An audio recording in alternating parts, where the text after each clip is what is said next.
Ada sebuah ritual yang lebih ampuh dari obat warung ya bagi sebagian besar masyarakat Indonesia saat badan mulai terasa nggak enak. Ritual ini ya dimulai dengan aroma khas minyak kayu putih atau balsem. Ya lalu ya ambil sebuah koin. Nah, itu punggung yang pasrah, ya. Kita bicara soal kerokan ya. Nah, garis-garis merah yang muncul di punggung seolah jadi bukti sahih kalau anginnya sudah keluar. Badan pun langsung terasa enteng dan nyaman.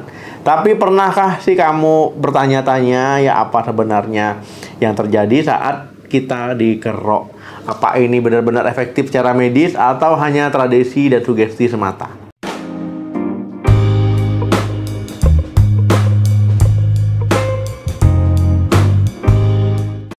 Assalamualaikum warahmatullahi wabarakatuh. Ya, halo teman sehat. Jumpa lagi dengan saya Dr. Hadam Ismail. Hari ini kita akan membahas sebuah topik yang sangat Indonesia sekali ya. Sesuatu yang jadi andalan dari nenek moyang hingga generasi milenial saat dilanda masuk angin.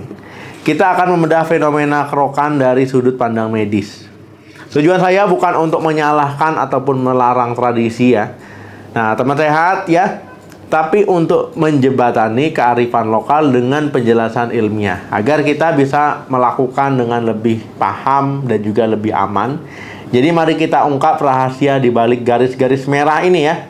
Nah, mungkin ya kalau dulu saya mengerok itu ya ataupun ngerokin orang ya, itu saya bikin gambar ikan gitu ya.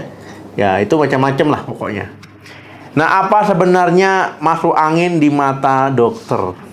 Sebelum kita menilai kerokan, ya kita harus samakan persepsi dulu soal masuk angin ya.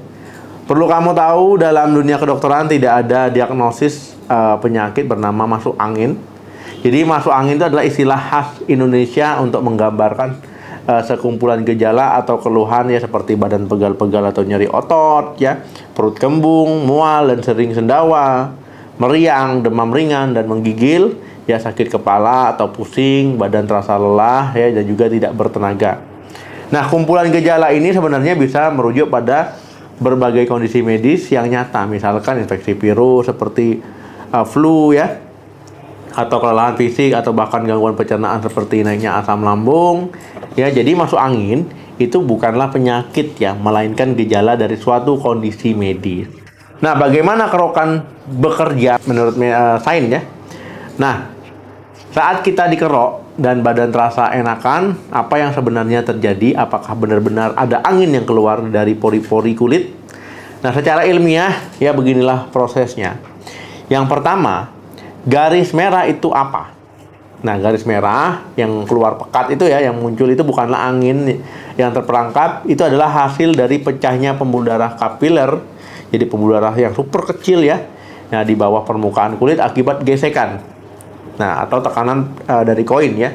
Nah, proses ini menciptakan peradangan ringan yang terkontrol ataupun microinflammation. Nah, jadi yang kedua, kenapa badan terasa nyaman? Nah, rasa nyaman setelah dikerok itu ada penjelasan ilmiahnya. Nah, pelebaran pembuluh darah ataupun vasodilatasi ya, gesekan dan juga peradangan ringan tadi itu membuat pembuluh darah di area tersebut melebar. Aliran darah jadi lebih lancar, membawa lebih banyak oksigen ke otot-otot yang pegal ya. Nah, efeknya otot jadi lebih rileks dan nyerinya berkurang. Kemudian pelepasan hormon endorfin. Jadi rasa sakit ringan akibat gesekan koin tadi ya. Nah, ini bisa memicu otak untuk melepaskan endorfin, yaitu pereda nyeri ya, pereda nyeri alami tubuh ya. Nah, endorfin inilah yang memberikan sensasi nyaman dan relaksasi. Kemudian efek plasebo dan sentuhan.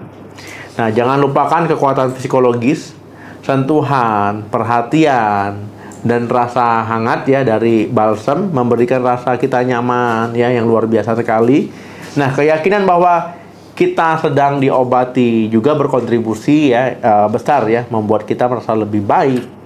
Nah, jadi kerokan memang bisa efektif untuk meredakan gejala seperti nyeri otot dan juga membuat tubuh terasa lebih hangat. Nah, kemudian sisi lain kerokan yang wajib kamu tahu, meskipun bisa memberikan rasa nyaman, kerokan juga punya sisi lain yang perlu kita waspadai. Ya, itu yang pertama ya, Itu manfaatnya dulu ya. Nah, itu meredakan pegalinu, membuat badan terasa hangat dan rileks.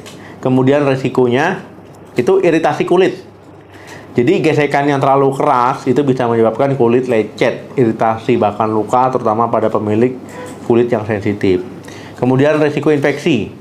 Ya, jika koin yang digunakan tidak steril atau kulit sampai terluka, ini bisa menjadi pintu masuk bagi bakteri dan kuman penyebab infeksi.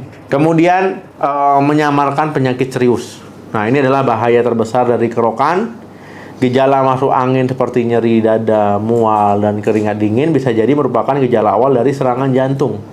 Nah, jika hanya dikerok dan tidak segera dibawa ke dokter, diperiksa ke dokter, akibatnya bisa fatal. Ya, ingat ya, jika ada nyeri dada hebat sebelah kanan, ya sampai tembus ke punggung atau menjalar ke lengan, menjalar ke leher ya, segera bawa ke dokter. Atau orang yang sesak napas, itu jangan dikerok ya, bawa ke dokter. Nah, kerokan juga tidak dianjurkan bagi orang dengan kelainan pembekuan darah atau yang sedang mengkonsumsi obat pengencer darah. Kesimpulannya jadi ya, apakah kerokan itu efektif? Jawabannya efektif untuk meredakan gejalanya, terutama pegalinu, tapi tidak untuk mengobati penyebabnya. Nah, kerokan itu tidak bisa membunuh virus flu atau mengatasi masalah lambung kamu ya. Ini adalah terapi tradisional yang baik untuk kenyamanan, tapi bukan pengganti pengobatan medis. Nah, jika kamu tetap ingin melakukan kerokan, lakukan dengan cara yang lebih aman ya. Pertama, gunakan alat yang bersih dan permukaan yang full ya. Yang kedua, oleskan pelumas yang cukup seperti minyak zaitun atau balsem. Nah, atau minyak kayu putih lah. Yang ketiga, lakukan dengan tekanan yang wajar, jangan sampai kuat-kuat ya. Biar cepat merah katanya, jangan, nanti malah lecet, melukai ya. Yang keempat, hindari area tulang belakang dan tulang belikat secara langsung. Nah, kearifan lokal seperti kerokan itu adalah warisan yang unik. Dengan memahami cara kerjanya secara ilmiah, kita bisa mengambil manfaatnya sambil meminimalkan resikonya. Nah, kalau kamu sendiri gimana nih? Tim kerokan atau tim minum obat kalau lagi masuk angin? Tulis di kolom komentar. Jangan lupa ya untuk di-like video ini, di-share video ini ya, dan subscribe channel ini untuk informasi kesehatan menarik lainnya. Terima kasih yang sudah nonton sampai habis. Jaga kesehatan selalu. Salam sehat, sampai jumpa.